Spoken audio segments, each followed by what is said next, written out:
Assalamualaikum warahmatullahi wabarakatuh. Bismillahirrahmanirrahim.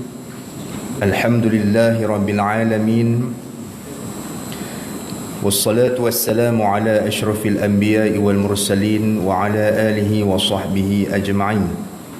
Subhanaka la ilma lana illa ma 'allamtana innaka antal alimul hakim. ولا حول ولا قوة إلا بالله العلي العظيم رب اشرح لي صدري ويسر لي أمري واحلل عقدة من لساني يفقه قولي رب يسر ولا تعسر رب تمم بخير أما بعد.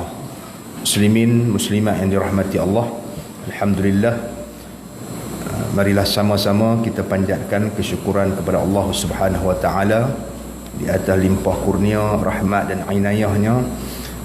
Kita dapat bersama-sama bertemu di dalam rumah Allah ini yang sekian lama kita tangguhkan kuliah kita kerana wabak COVID-19 yang melanda negara kita, dan alhamdulillah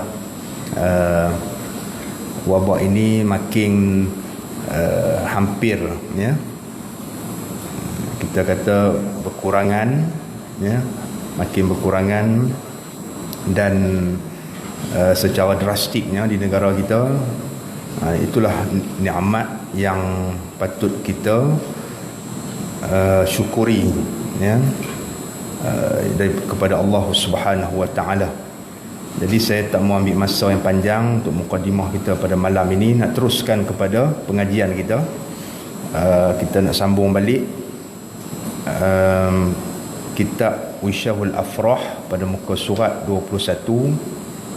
Sebab kita tak mempunyai masa yang banyak, ya, mengikut norma baru selepas daripada fasa pemulihan ini, dan kita masih dalam fasa pemulihan. Jadi SOP-nya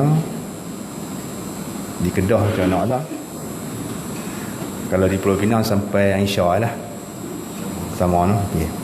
Jadi sampai pada masuk waktu Aisyah kita kena berhenti dah. Jadi kita masa mungkin kita ada dalam 40 minit, ya. InsyaAllah kita teruskan, dan insyaAllah kita cuba padatkan perbincangan kita pada malam ini. Jadi tuan-tuan, kita sambung balik syarat sembahyang, ya.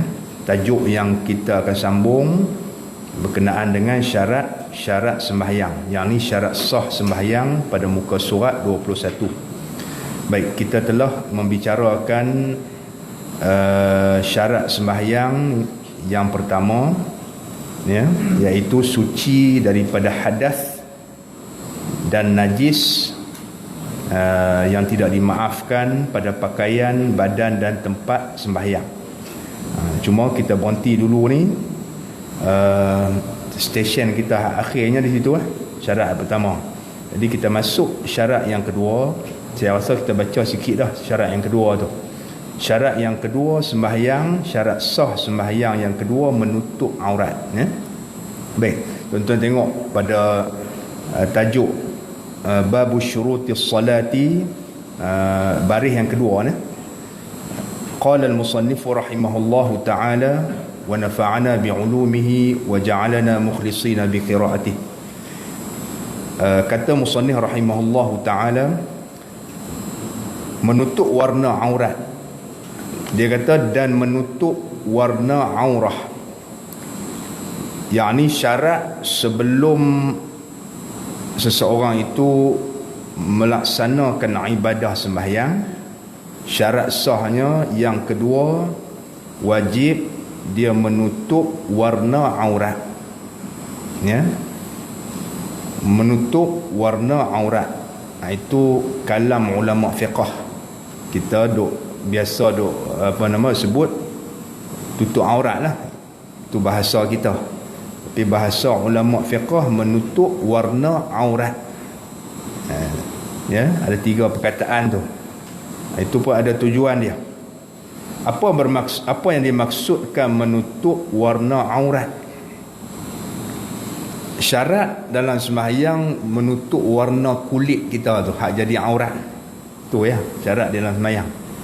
Kita boleh tutup warna kulit kita, warna kulit badan kita yang duduk dalam kawasan aurat, ya.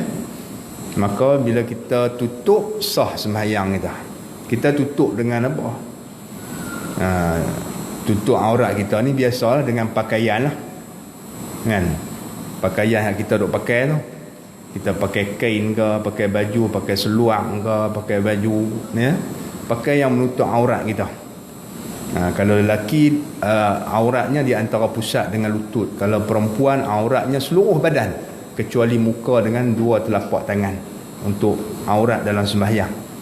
Jadi menutup warna kulit yang duduk dalam kawasan aurat sembahyang kita.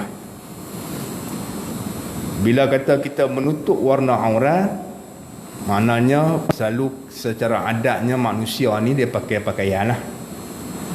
Tak biasalah tengok lagi manusia ni pakai plastik sampah buat baju. Tak ada lagi lah buat seluar. Nah, tak bisa jumpa lagi. Ada lah kot, kan? Kita tak jumpa. Baik. Kalau kita menutup aurat untuk sembahyang, ya, kita ambil apa saja benda, kertas ke, tutup aurat kita, boleh. Kalau kertas tu dia jenis kertas liat, dia tak koyak. Kalau pakai kertas sahabat, lagi mai tang rokok sujud lagi habis, pingsan makmum di belakang, ya. Ini kertas, katalah kertas tu liat, dia tak koyak, macam plastik tu, dia tutup warna aurat, boleh pakai, ya. Atau kita pakai plastik sampah, kan, kita gunting apa, buat lubang atau buat seluar, buat baju, buat tempat tutup aurat. Kalau lelaki antara pusat dengan lutut. Plastik tu dia nampak ada warna aurat, warna kulit tak nampak, plastik hitam, boleh. Habis tak ada lah, kan, habis tak ada. Tak ada sungguh ni, kita kena kurung dalam dalam rumah ke penjara ke, tak kira lah dalam bilik ke, kita minta kat orang hak kurung kita tu, saya nak sembahyang ni pakai kain, tak boleh. Lagi hang buat gantung diri pula, pakai spender, dia kata duduk dalam.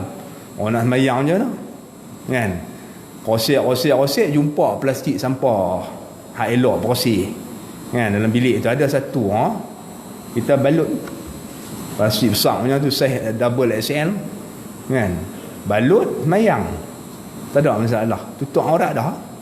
Faham tu? Dah faham kan? Kalau tak faham lagi tak tahu, kan, saya bagi bahasa mudah sungguh, kan, ya. Kalau kita pakai plastik, ya, yang lut sinar macam kaca ni, ni, kan, kalau kita tengok sebalik ni, kalau kata suar tangan tang ni, nampak tuan-tuan, nampak lah warna kulit, kan, plastik ni, yang ni plastik, kan. Jadi kalau tuan-tuan tengok di sebalik ni, nampak kulit, kan, kita tengok kulit nampak ni, ni, kan. Kita pergi cari botol yang besar macam tu, kita potong, balut paha kita, balut pinggang ni, tutup aurat lah. Tapi nampak warna kulit, nampak lah, dia tutup dah, tutup. Ataupun kita pergi ambil plastik yang plastik yang warna putih ni, lut sinar ni, bukan putih macam kertas tu tak, putih lut sinar ni, kita balut, nampak ada warna kulit, nampak. Sah tak sembahyang pakai? Tak sah, pasal nampak warna kulit, walaupun dia tutup pun dia balut.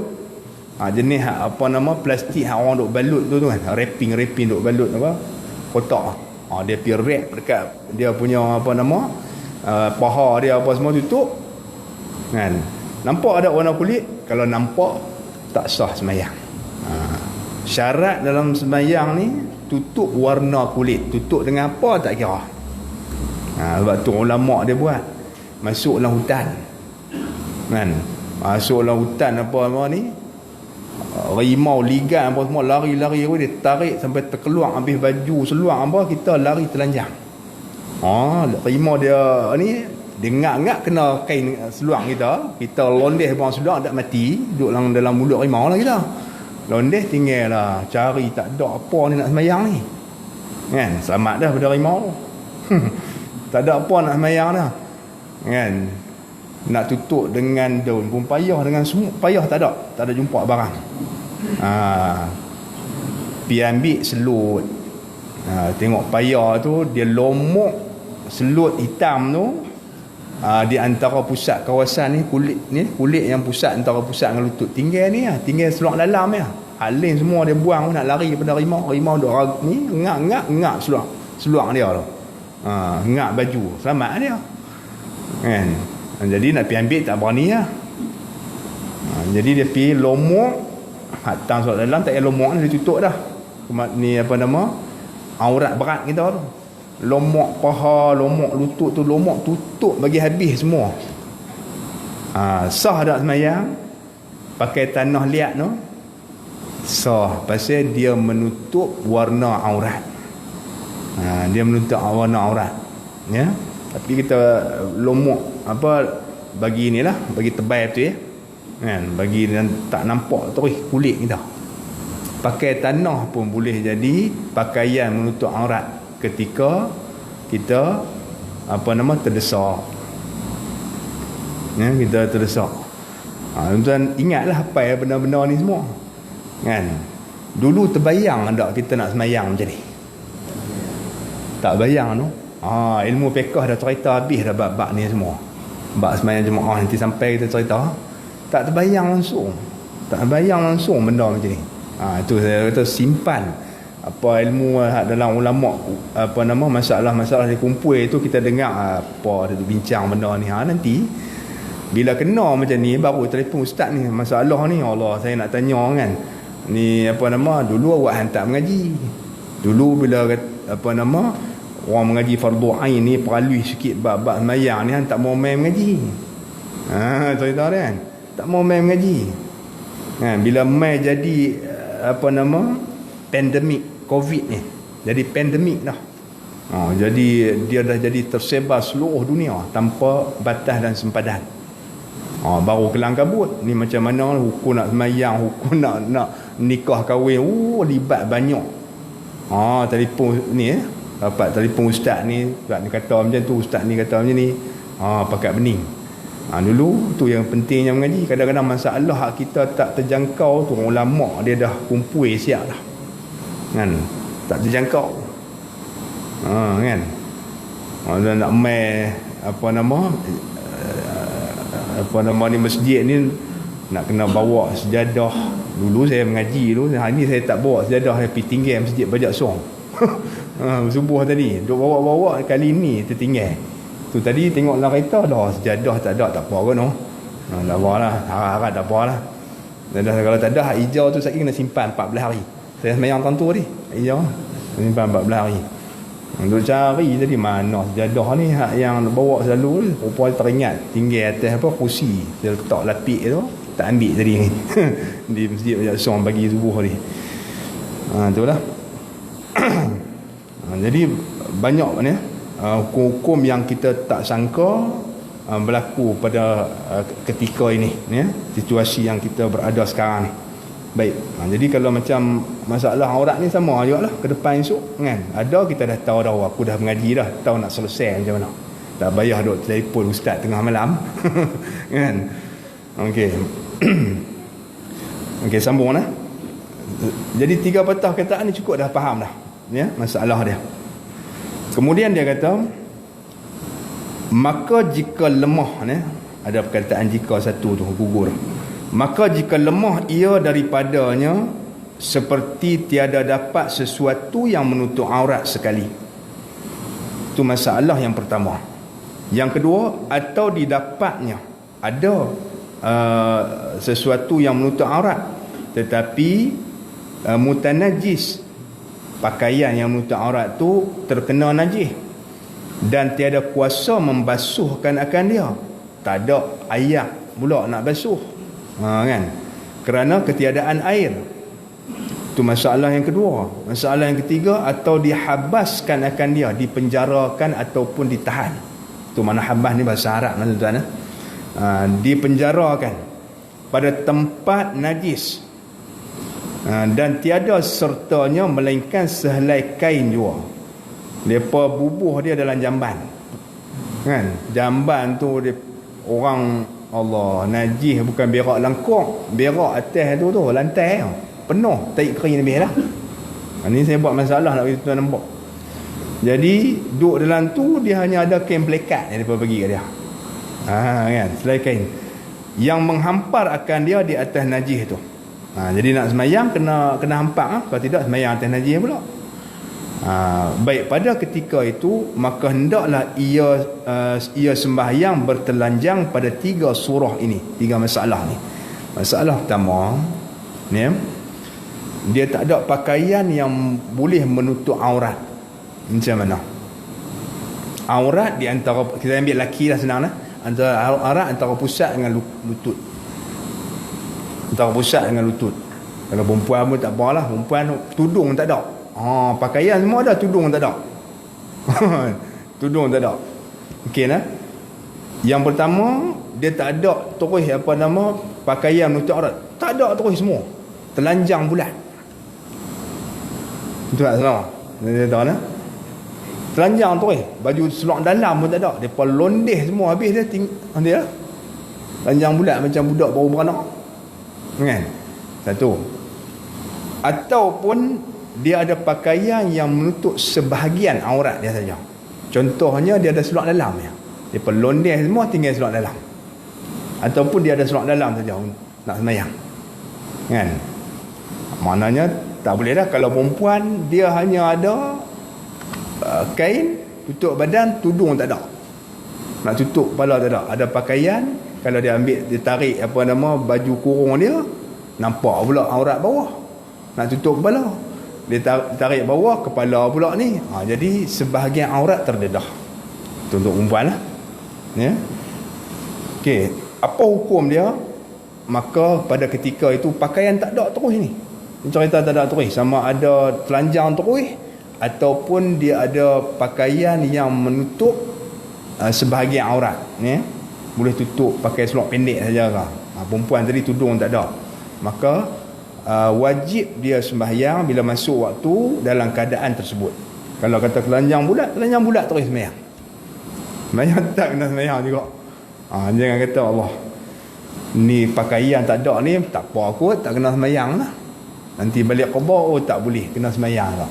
Dan kalau kita ada wuduk apa semua cukup siap dah, tahu kiblat, masuk waktu kita sembahyang, tak wajib qada. Tak wajib qada. Terus walaupun sembahyang dalam keadaan telanjang. Sebab ibadat sembahyang ini di sisi Allah Taala sangat penting, ya. Ibadat yang paling besar ni. Sampai kata pakaian tak ada pun disuruh sembahyang kok bertelanjang. Sampai macam tu lah. Dia tak ada orang kata alasan yang boleh kita bagi. Itu yang pertama. Masalah yang kedua, ada pakaian. Pakaian ada, pakaian kena najis pula dah. Dia ada pakaian. Contohnya dia ada kain, ada baju, cukup lengkap, kan? Tiba-tiba kain dan baju dia tu ada najis. Kain dia ada najis, baju dia pun ada najis. Tak apalah, ada najis, basuh lah. Ada selai tu ya. Pergi cari ayak tak ada pula. Pergi cari ayak tak ada pula. Ayak yang nak membersihkan najis, cari merasa tak ada ayak, kan? Jadi yang ada ayak sirap. Ayak sirap tak boleh buat apa. Ayak sirap bukan boleh basuh najis dah, kan? Dia bukan ayak mutlak, kita dah mengaji dah kan. Untuk membersihkan najis mesti air mutlak. Okey nah? Ada pakaian, tapi pakaian tu pula ada najis. Bila ada najis, maknanya kita tengok syarat pertama balik tadi kan. Syarat sah sembahyang pertama pada kena suci tubuh badan kita, pakaian kita dan tempat sembahyang kita tu daripada najis yang tak dimaafkan. Jadi tak boleh kita tak boleh capai syarat pertama. pakaian kita bernajis. Apa hukumnya dalam situasi ni? Kalau kita fikir secara logik, semayang pergi kan, pakaian najis kot kan, sehari kita qada, tak boleh. Dia suruh kita buang pakaian tu sembahyang bertelanjang. Tu dia ya, yang bertelanjang. Kalau kita ada seluar dalam, pakai seluar dalam lah. Kalau ada mungkin orang hak jenis pakai seluar dalam ni, ada singlet dalam, seluar dalam, pakai semayang macam tu lah kan. Tapi tak ada semayang depan orang ramai mungkin kita duduk satu tempat dalam bilik dan sebagainya. Okey, jadi tak boleh semayang dengan pakaian menajis. Disuruh buka pakaian tu dan semayang telanjang ya. Sebab apa? Pakaian tu kita nak basuh tak boleh, tak ada air. Okey itu yang kedua, surah atau masalah yang kedua. Masalah yang ketiga, dia ditahan atau dipenjarakan dalam satu bilik. Dia cuma ada satu helai kain yang menutup aurat dia, kain pelikat misalnya. Tetapi lantai tu keseluruhannya tak ada satu sudut di lantai yang suci, semua bernajis ya, semua ada bekas najis. Contoh dia najis mungkin kering misalnya. Jadi nak basuh lantai tu tak boleh, yang tak ada. Okey, kita dah ada wuduk semua cukup lah. Maka kalau sembahyang dia tutup aurat pakai kain pelikat tu, bila dia sujud lagi kena najis, batal sembahyang dia. Lantai tu kena najis, dia mengata tak apalah, kita qada, tak boleh juga, kena sembahyang. Disuruh londeh buang kain pelikat tu, hampa sembahyanglah bertelanjang. Kalau ada ni lah, telanjang bukan makna kalau ada seluar dalam londeh buang seluar dalam, jangan. Seluar dalam tu pakai lah. Tapi kalau memang pakai kain pelikat, tak ada pakai seluar dalam, nak buat macam mana? Sembahyang lah yang dalam keadaan bertelanjang dan tak wajib qada. Tak wajib qada ya? Baik, sebab tu dia kata apa? Dan tiada wajib qada atasnya, di atas tiga masalah tadi ni.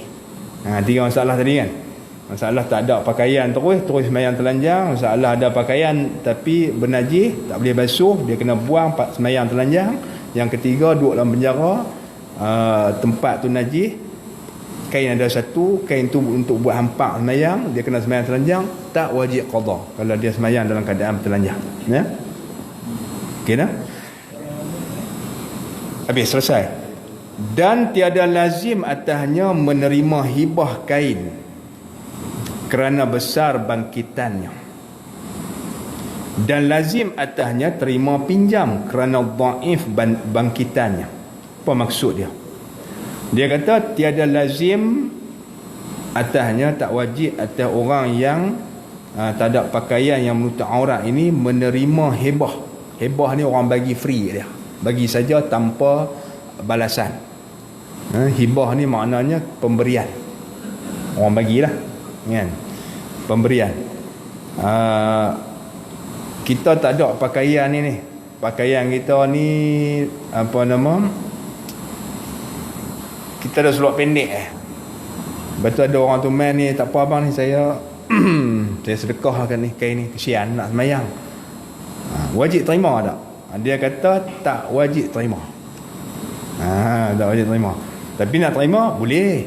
Dia mana tak wajib. Kalau terima tak apalah, okey. Cuma dia kata tak wajib terima. Pasal apa? Alasannya kerana besar bangkitannya. Maknanya kalau orang bagi ni tuan-tuan, belakang hari dia ungkit ya, ungkit tu makna bangkitan, ungkit ni. Benda bagi ni kita terhutang budi. Ulama dia bahas dari sudut tu. Perlu, wajib dah kita terima.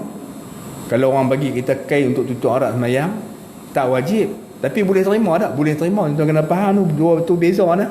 Bila kata tak wajib, mana kata jangan tak payah terima. Tak, boleh terima. Dia nak bagilah. Bila kalau kita terima pemberian dia, wajib kita kena pakai itulah. Pemberian tu dapat free, orang bagi kita, wajib kena guna itulah. Tetapi adakah wajib kita terima? Harus saja terima. Boleh terima saja, tak mau terima pun tak apa, nak terima pun tak apa ya. Tapi bila terima kena gunalah kain tu untuk sembahyang, tutup aurat kan. Baik, dah jadi milik kita dah. Persoalan dia, kalau orang bagi kain pada kita, wajib tak kita terima untuk guna sembahyang untuk guna menutup aurat dalam sembahyang kita. Dia bagi terus kain tu kita, hebah, dia tak ambil lah. Maka dia kata tak wajib terima. Ya. Dia kata tak wajib terima kita sembahyang dalam keadaan tak menutup aurat. Tak apa. Pasal apa alasannya? Kerana besar bangkitannya, ungkitan dia tu. Ya. Kerana orang yang memberi ni, dia kebiasaannya kalau ada jadi apa-apa hubungan tak baik antara dua, dia akan ungkit. Lebih-lebih lagi zaman dulu ni pakaian ni suatu benda yang berharga. Zaman dulu tu, ni kita cerita pasal apa dia isu ni, kata zaman lah benda ni benda kecil pun kira kata.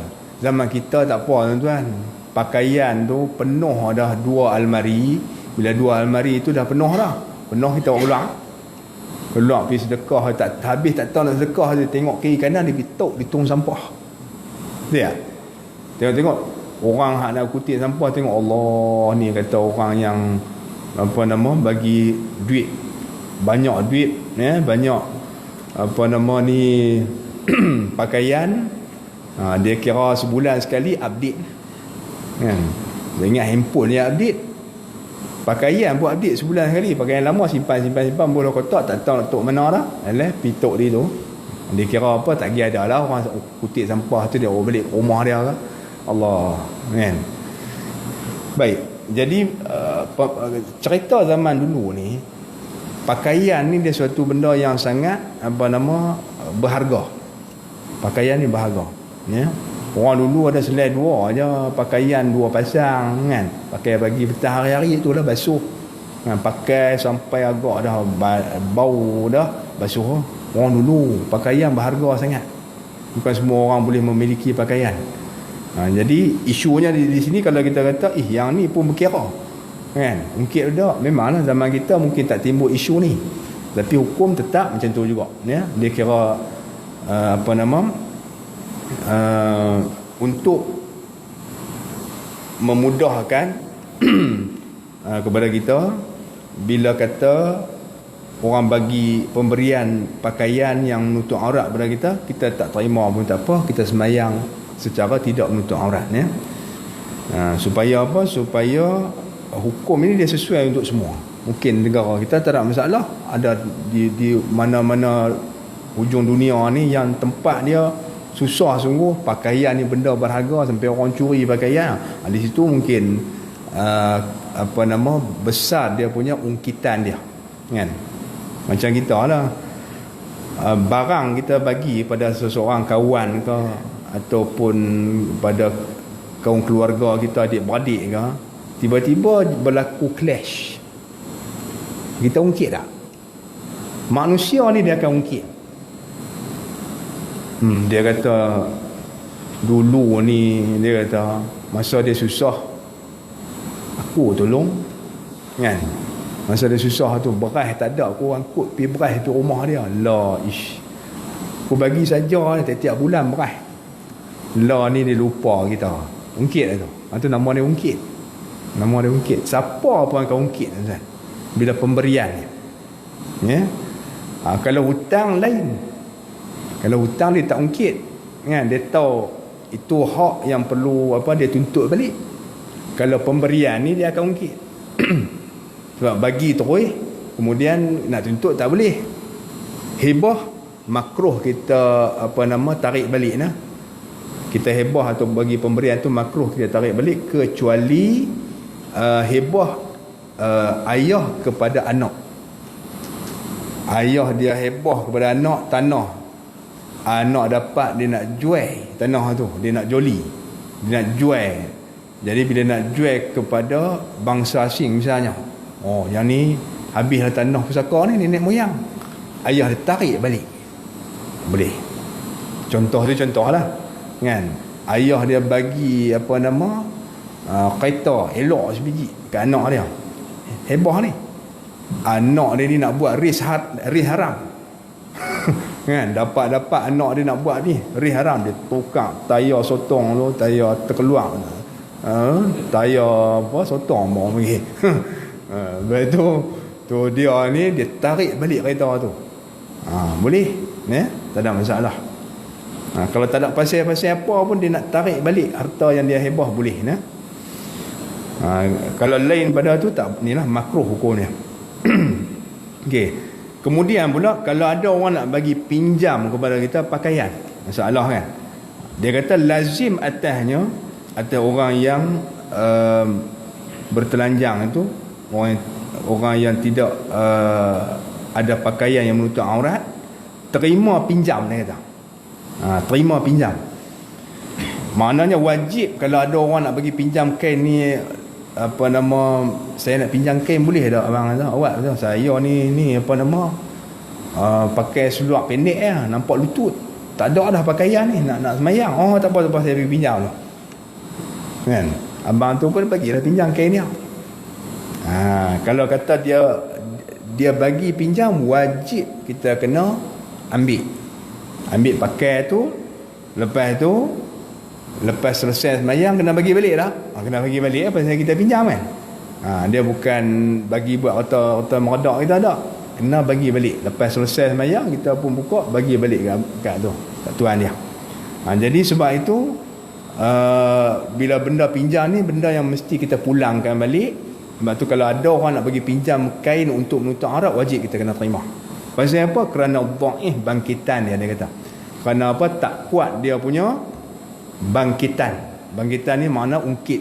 Dia nak ungkit ni benda yang milik dia bagi guna Ustaz, kemudian ambil balik, dia kurang sikit ungkit lah. Kurang sikit ungkit tu. Ungkit tu ada juga. Contoh lah kan, jiran kita pinjam cangkui, tahun depan baru dia hantar. Ada tak jadi? Tahun depan baru dia hantar tuan. Hantar cangkui tu huih dah kan. Cangkui mula beli cat berlian tu, cat apa? Elok berlian lah. Made in England tu, elok tu, mahal cangkui tu. Kemudian setahun kawan tu pinjam, dia kata nak pinjam sat, dia abang sat kita kan, kita pun bagi lah. Kita pun lupa kali tahun depan dia bagi kontrak banyak tu lah. Dia punya guna, kita mungkin kan lah. Dia ni lah dia pinjam sungguh kita kata kan. Bagi balik tu tinggal sekejap tu lah, boleh lah guna, tapi teruk lah sikit. Ungkit juga tetap ada ungkit kan, tapi ungkitan dia tak seperti pemberian tu. Itu alasan para ulama ni. Baik, maka jika tiada terima, tiada sah sembahyangnya. Masalah kalau pakaian yang dipinjam, kita pinjam tu, yang maknanya ada orang lain nak bagi pinjam kepada kita, dia kata ni abang ambil ni kain ni nak sembahyang, saya bagi pinjam Ustaz. Kita tak mau terima. Kita tak payah saya pakai ni lah sembahyang seluar pendek tak apa. Seluar pendek boleh kata pakai, nampak kepala lutut tak apa, kepala lutut bukan aurat kata. Abang tu pun garu kepala kan. Tak apa, tak mau sudah. Kepala lutut bukan aurat, saya pakai seluar katok ni kan. Seluar budak lah duk pakai lah, orang panggil apa? Pen apa? Short pen. Apa nama, seluar katok lah senang. Kalau abang seluar katok saya tahu. Saya stay orang tua sikit ni, saya tak reti apa-apa short pen ke apa lah. Seluar katok tuan-tuan tahu seluar katok kan. Seluar pendek tau. Seluar pendek sampai kat lutut. Jadi dia kata tak apalah, saya boleh semayang pakai seluar pendek ni. Dia kepala lutut bukan aurat, dia kata ikut suka hang lah. Sama kan. Maka kalau dia tak terima ya, orang nak bagi pinjam, tak sah sembahyang dia, tak sah nah. Dia kata tak apa saya pakai seluar pendek ataupun saya pakai spender saya pun tak apalah kan. Saya tak mau pinjam orang, lagi COVID-19 kena saya pula. Contoh dia kata. Contohnya. Maka hukum dia tak sah sembahyang dia. Itu beza antara hebah dengan pinjam tadi. Baik. Dan wajib pula menutup aurat daripada manusia lain daripada sembahyang. Baik nah. Kemudian pula aurat di luar sembahyang. Dalam sembahyang kita tahu dah aurat kita kan. Dalam sembahyang aurat kita di antara pusat dengan lutut. Baik. Bila kata antara pusat dengan lutut ni tuan-tuan, antara pusat dengan lutut ni, kalau katalah kita main di masjid sembahyang pakai kain pelekat ya, baju tak pakai, kepiah tak apa, tak pakai pun, kita pakai kain pelekat, kemudian labuh sampai bawah lutut, sah tak sembahyang? Sah, no? Dia kata aurat dia antara pusat dengan lutut ya, tak ada masalah. Esok pakai main macam tu lah. Pakai main tu, semua pakai, tak pakai apa nama ni kan. Minggu depan pejabat agama telefon saya, tanya, Ustaz mengajar ajaran apa ni? Ya? Okey. Itu aurat antara pusat dengan lutut. Tetapi bukan bermakna bila kata antara pusat dengan lutut kita pakai takat tu saja. Dia ada adab pula. Adab tu cerita lain pula tu, adab tu. Nak kata paling minima aurat ni ya, antara pusat dengan lutut. Kemana kalau kita ada pakaian takat tu nak sembahyang. Kalau kata di rumah kita nak pakai kain pelekat kan, tak mau pakai hangat ni, rumah tengah hari hangat sungguh-sungguh, peluh bercerau, jadi sembahyang pakai kain pelekat saja, baju apa tak pakai kan, sah sembahyang. Cuma orang panggil apa, adab kita dengan Allah. Itu cerita lain. Dari sudut sah adab kita dengan Allah Ta'ala. Kita pakailah pakaian yang menutup aurat kita dan menutup tubuh badan kita, menutup tangan kita ya, sampai ke pergelangan tangan. Kalau pakai macam t-shirt, dia kurang sikit, dia punya adab dia dengan dalam sembahyang. Bukan kita tak boleh elok daripada tak pakai baju lah. Pakai kain pelekat saja. Cuma nak bagi orang kata comel, cantik, pakaian kita tu, kalau baju kita tu hak laki dah, labuh dia sampai ke pergelangan. Nak main sukan tak apalah, nak main bola tak apa, nak pakai t-shirt, nak pergi jogging apa semua ikutlah kan. Kalau nak sembahyang tu kita adakan satu uniform yang khas ya. Okey, itu yang pertama. Kemudian yang kedua pula, aurat di luar sembahyang. Aurat di luar sembahyang ni aurat kita berhadapan dengan manusia. Aurat luar sembahyang maknanya aurat yang pakaian yang kita pakai di luar sembahyang dalam kehidupan seharian kita lah ya. Wajib tak kita kena tutup aurat? Wajib juga. Wajib kita kena tutup di antara pusat dengan lutut. Itu aurat lelaki. Dalam sembahyang aurat lelaki antara pusat dengan lutut. Luar sembahyang pun sama. Nanti hak perempuan dia ada cerita nanti belakang lah, muka surat sebelah. Aurat lelaki dalam sembahyang, aurat perempuan dalam sembahyang, aurat perempuan luar sembahyang macam mana. Okey nah. Jadi begitu juga wajib kita kena tutup aurat daripada pandangan manusia ya, di luar sembahyang. Kena tutup. Ya. Dan jika di dalam khulwah ni makna duduk seorang diri sekalipun, kena tutup aurat. Kalau kira logik kita duduk seorang diri ni telanjang tak apa. Anda kena tutup. Itu adab kita sebagai seorang Islam. Jangan jadi orang putih nah. Orang putih tu duduk seorang ke duduk tepi pantai serupa ya. No? Okey, kita dah sampai masa masuk waktu Isya. Jadi kita berhenti di sini dulu, insya-Allah. Esok kita akan sambung perbincangan kita tentang aurat lelaki di dalam sembahyang dan aurat perempuan di dalam sembahyang dan juga di luar sembahyang secara panjang lebar insya-Allah. Wallahu subhanahu wa ta'ala.